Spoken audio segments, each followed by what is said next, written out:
All right, I'm here at 2406 California. I'll just point out something here.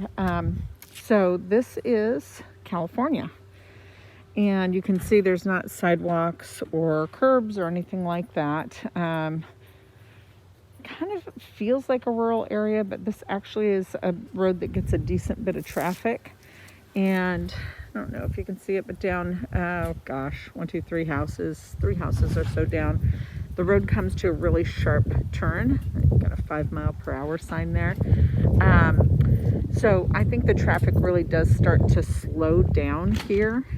And, you know, if I had to be living on a road like this is probably the best situation. So downside is there is no street parking. So you do have a decent driveway. I think you could probably, you know, if you had the right size cars, put 4 in the driveway. It's a single door 2-car garage.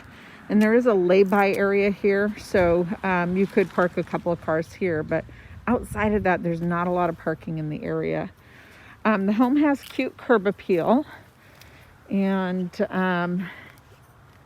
everything looks really clean and tidy. And I think you might have even mentioned it, that houses are close by, and they are. Houses across the street from you, house right next door to you.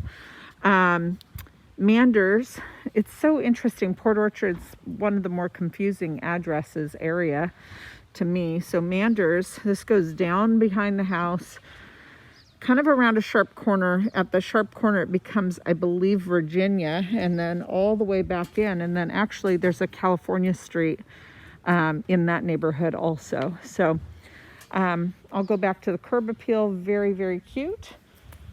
You know, I don't love the street, but I'm sure the house is going to be lovely inside. We have, looks like a complete kind of an agricultural, like deer fencing around the property. Got cement hardy board siding. Looks like we have a mini split, so heating and cooling. We'll see what we've got inside. Stained concrete front porch. Pretty sure I know who this builder is. I believe this is his floor plan. When I see the black stained concrete, I always think it's one of his. The sheathing, which you can't see really well here, is OSB, so that just means that it's going to need a little more attention than a plywood sheathing would need. And again, you can kind of see that deer fencing going around in the back here. Lovely natural landscape all the way around the house.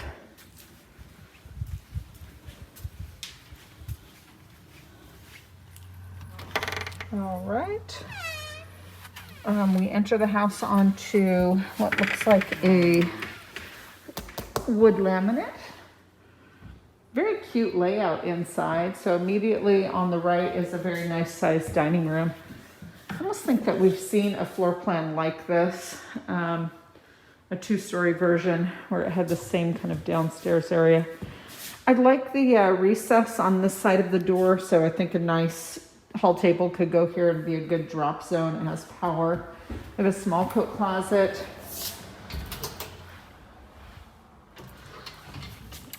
And then the great room.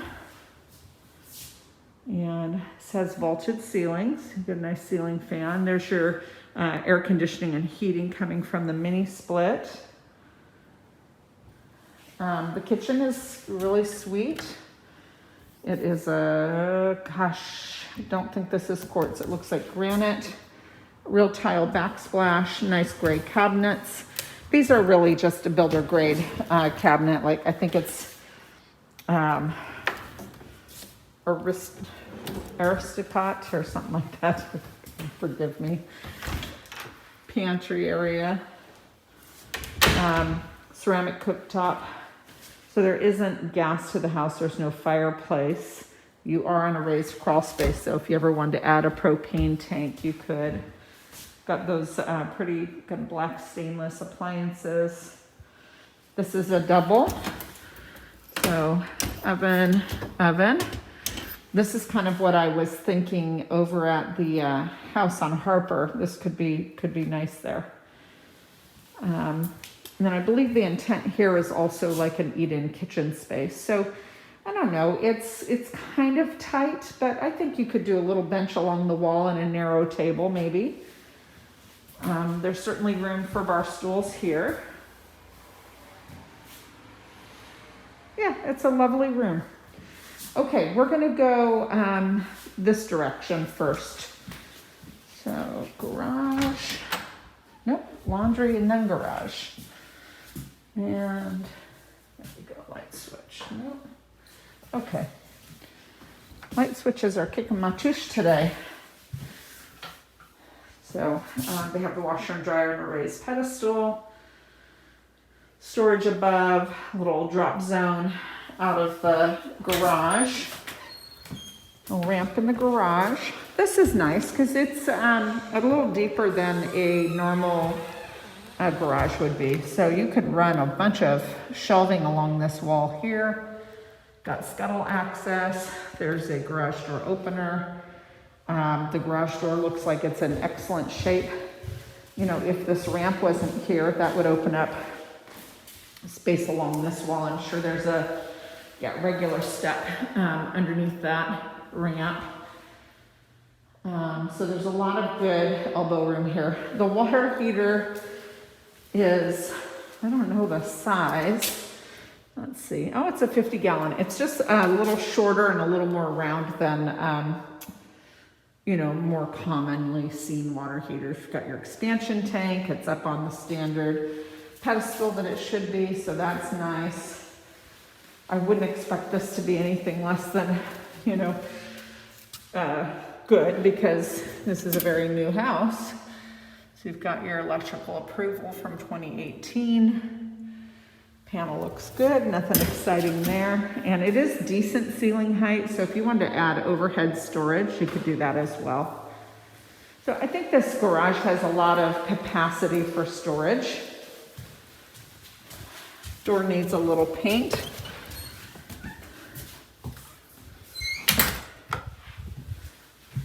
Okay. So just off of the kitchen, the garage, we're gonna go to the right. Okay, so to the right of the kitchen, the garage, I'm gonna go with a master. So it looks like who owned this probably had a wheelchair situation. I'm seeing like wear marks in the carpet here. It could have been also a walker, but they have a sink set up for a wheelchair to go underneath it. Little spot behind the door here with a recess. This could be a nice little drop zone also. So master bath has that same laminate. We have a big shower. I'd be tempted to get the glass doors here. And of course, all this space here, frankly, I would be tempted to go to IKEA and get the big built-in closets, the big wardrobes. That would look super nice here. And then, you know, it doesn't have to be done tomorrow, but I would probably take these out and put a standard vanity in. The lighting's tasteful, the mirrors are good, everything looks good. I will point out that your heaters are wall units, so that means that you should have a separate thermostat in every room. Of course, now I don't see the thermostat. Oh, this one thermostat is built into the unit, so that little knob would turn that heat on. And then the closet space. So shelved, one bar, huge bedroom, plenty of room for everything. Huge closet, scuttle access there. Crawl space hatch is in here also. That's right here. Huge, huge, huge, huge. Endless, endless space. You could do ballroom dancing in here. So you wouldn't have to worry about whatever size furniture you want, you can have. Of course, this overlooks the backyard. See the green risers out here for the septic system. The property, when I go out in the back, I'll show you better, but the property really slopes down in the back. Say that's sloping to the west. We have a nice stained concrete patio out here. I think the hot tub would go right there. Just me. Okay, let's go to the other side of the house and look at the other bedrooms.